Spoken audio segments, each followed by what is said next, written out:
Assalamualaikum warahmatullahi wabarakatuh. Di sini saya, Leni Wulandari, akan mempresentasikan hasil pengerjaan UTS saya yang mengenai degradasi lingkungan.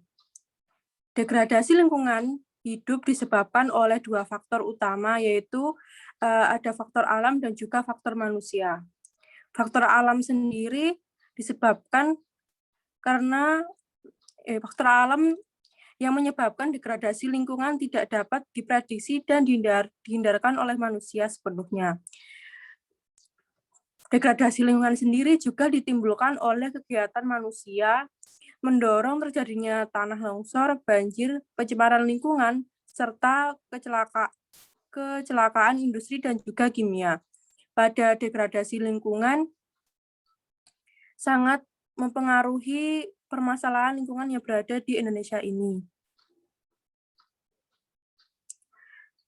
Permasalahan di wilayah pesisir. Seringkali wilayah pesisir merupakan sumber daya alam yang produktif dan memiliki aksesibilitas yang sangat baik untuk berbagai kegiatan ekonomi seiring dengan intensitas pembangunan daya dukung ekosistem pesisir dalam menyediakan segenap sumber daya alam dan jasa-jasa lingkungan yang terancam rusak karena adanya degradasi lingkungan.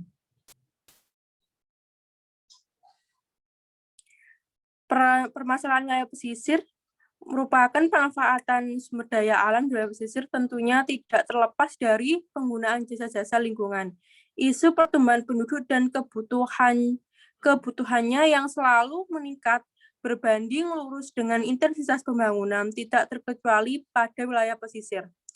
Seringkali di wilayah pesisir itu terdapat pembangunan yang dilakukan tidak sebanding dengan daya dukung dan juga kapasitas ekosistem pesisir, sehingga memberikan ancaman kepada kerusakan sumber daya alam. Tidak hanya kerusakan sumber daya alam, tapi juga dapat berdampak kepada masyarakat yang berada di sekitarnya, seperti hilangnya mata pencarian masyarakat maupun yang lainnya. Berbagai masalah yang terjadi di antaranya yaitu yang pertama ada pencemaran seperti ilegal pada pemancingan, juga ada konflik lahan, penggunaan lahan yang tidak sesuai, kerawanan bencana, dan juga kemiskinan. Pada permasalahan masalah juga ada pencemaran, degradasi fisik habitat, overeksploitasi sumber daya alam, dan juga konflik penggunaan lahan atau ruang bangunan. Nah, di sini saya mengambil yaitu adanya perubahan iklim, di mana itu terjadi karena degradasi lingkungan. Degradasi lingkungan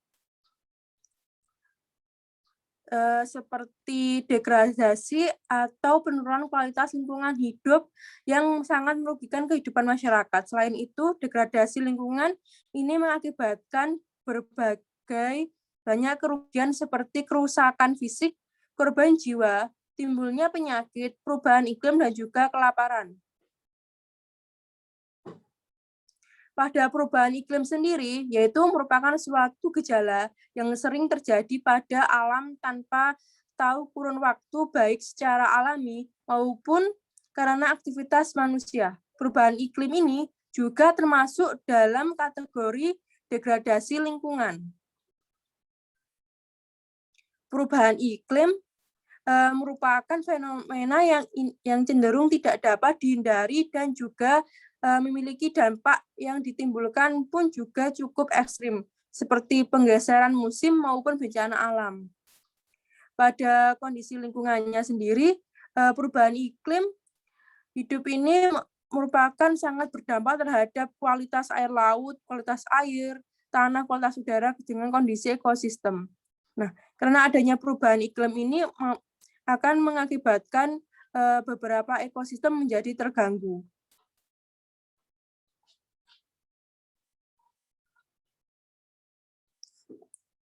Saya mengambil studi kasus pada Kecamatan Sayung, Kabupaten Demak. Di sana merupakan daerah yang berada di pesisir. Nah, di sana itu sering terjadi banjir pasang air laut, di mana lokasi tersebut memerlukan strategi agar permasalahan itu dapat terselesaikan. Sebagai upaya menghadapi ancaman bencana, strategi yang baik yaitu merupakan terhadap perumahan maupun lingkungan fisik sarana umum. Fenomena ini sangat mengancam keberlangsungan hidup manusia, seperti pada lokasi Kecamatan Sayung, Kabupaten Demak, yang merupakan kawasan yang sangat rentan terjadi banjir. Air laut bencana yang sering terjadi pada lokasi kecamatan ini merupakan dampak dari kegiatan manusia dan juga alamiah yang terjadi. Nah, hal ini dengan adanya fenomena banjir ini mengakibatkan banyak ekosistem yang berada di pesisir menjadi rusak dan juga terjadi abrasi pantai yang mengakibatkan banyaknya ekosistem yang menjadi rusak. Selain itu, adanya banjir ini juga menyebabkan perumahan dan juga sarana-prasarana yang berada di masyarakat menjadi rusak dan juga tidak dapat dihuni lagi.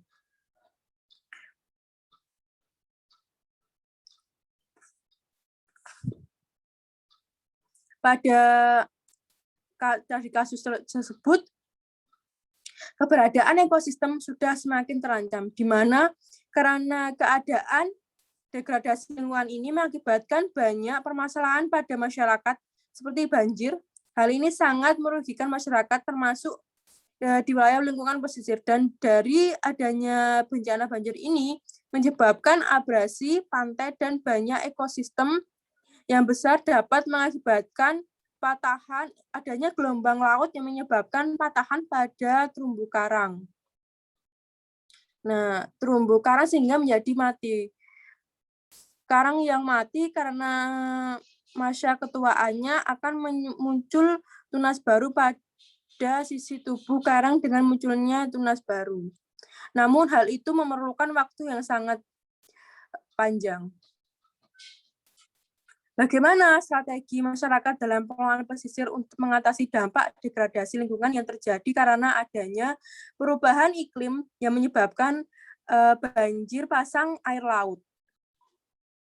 Yang pertama, yaitu adanya strategi memberdayakan masyarakat pesisir yang secara langsung maupun tidak langsung tergantung pada pengelolaan ekosistem terumbu karang. Nah, di sini yang akan berdampak langsung adalah pada ekosistem terumbu karang, di mana karena adanya bencana banjir mengakibatkan banyaknya rusaknya terumbu karang, sehingga perlunya pemberdayaan masyarakat agar mampu mengelola ekosistem menjadi lebih baik lagi. Dan yang kedua ada mengurangi laju degradasi terumbu karang. Mengelola terumbu karang berdasarkan karakteristik ekosistem, potensi tata ruang, wilayah, dan juga kearifan masyarakat pesisir. Dan strategi yang ketiga, yaitu melakukan relokasi permukiman pesisir karena dampak banjir pasang air laut. Nah, di masyarakat Kecamatan Sayung yang berada di Kabupaten Demak ini, mereka mengadakan relokasi permukiman, sehingga hal ini untuk mengatasi adanya dampak dari banjir tersebut. Namun relokasi ini diakui tidak begitu efektif karena adanya biaya yang begitu besar dan mengakibatkan masyarakat ada yang hanya membuatnya dengan seadanya saja. Dan yang keempat ada strategi dengan perlu dilakukannya pengawasan yang dilakukan terhadap aktivitas masyarakat, baik individu maupun kelompok dalam memanfaatkan ekosistem agar permasalahan lingkungan tidak semakin meningkat. Nah, di mana ini masyarakat harus dilakukan ada pengawasan dari pemerintah agar dalam pengelolaan permasalahan yang terjadi di pesisir dapat dikurangi. Berikut merupakan kesimpulan, yaitu dengan pengelolaan wilayah pesisir dengan baik diharapkan mampu menjaga kelestarian ekosistem yang berada di lingkungan pesisir, di mana jika lingkungan pesisir memiliki potensi yang melimpah seperti dapat dimanfaatkan sebagai pariwisata. Namun jika pengelolaan pesisir tidak dilakukan dengan baik, maka permasalahan degradasi lingkungan tidak akan terjadi. Nah, jadi jika permasalahan pesisir tidak dilakukan dengan baik, maka permasalahan degradasi lingkungan akan semakin meningkat dan akan menyebabkan banyaknya kerugian kepada masyarakat maupun pemerintahan daerah. Nah, sekian presentasi dari saya. Wassalamualaikum warahmatullahi wabarakatuh.